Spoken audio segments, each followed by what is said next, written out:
Howdy, hotshots. It's the Dividend Daddy, your favorite, not a financial advisor with not financial advice. All right, so you like covered call funds. I do too. But I also like selling my own cash secured puts and covered calls. But what expiration should you be using? Well, that depends on your goals. If you want to get the highest income out of your cash secured puts and covered calls, you want the highest possible yield that you can get, then you'd want to look for a weekly covered call or cash secured put. Sell them 1 week out. If you can do that every single week, you're going to wind up with the highest yield. If you want to capture the most time decay, I find that a 30 to 45 day out covered call or put is going to start decaying rapidly at that point. So you're going to be able to capitalize on the time decay very quickly if you start at about that expiration. If you want the largest cushion for your trade, the longest time period for the trade to work out, and then you're going to want to go longer than that. If you go much longer than a few months, then you're going to start getting into a spot where you're not getting any time decay for quite a while. But you can build yourself quite a cushion and then basically know how much you're going to make for the year right up front.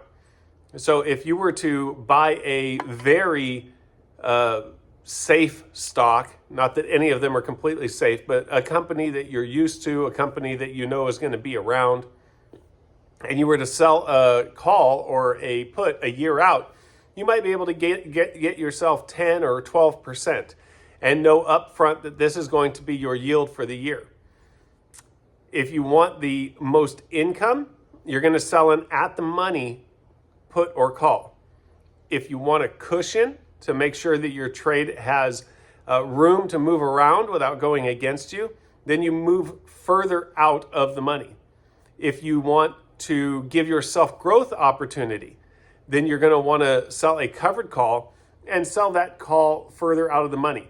That way you could give yourself maybe 10% upside potential in addition to the premium income that you are getting. This can help lower your cost basis on stocks that you want to own. This can get you some income while giving you a good opportunity to keep the stock.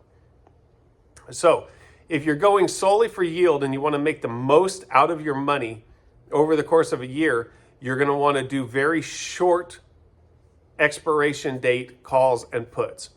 If you want to get yourself the most money from each trade, you're going to sell at the money calls and puts. Okay? But if you just want to own the stock, but you want to get some extra income, then maybe think about going 30 to 45 days out so you can start capitalizing on time decay right away. But there's still high enough premium that you can sell far enough out of the money that you have some growth potential for that stock.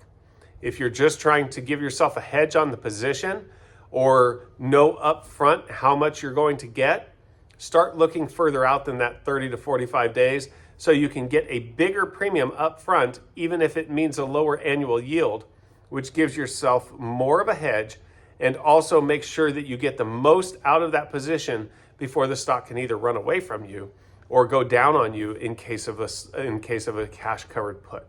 Okay, DGens? So if you're looking to trade your own options, then I would start, personally, I think 30 to 45 days is a sweet spot for selling options to get premiums.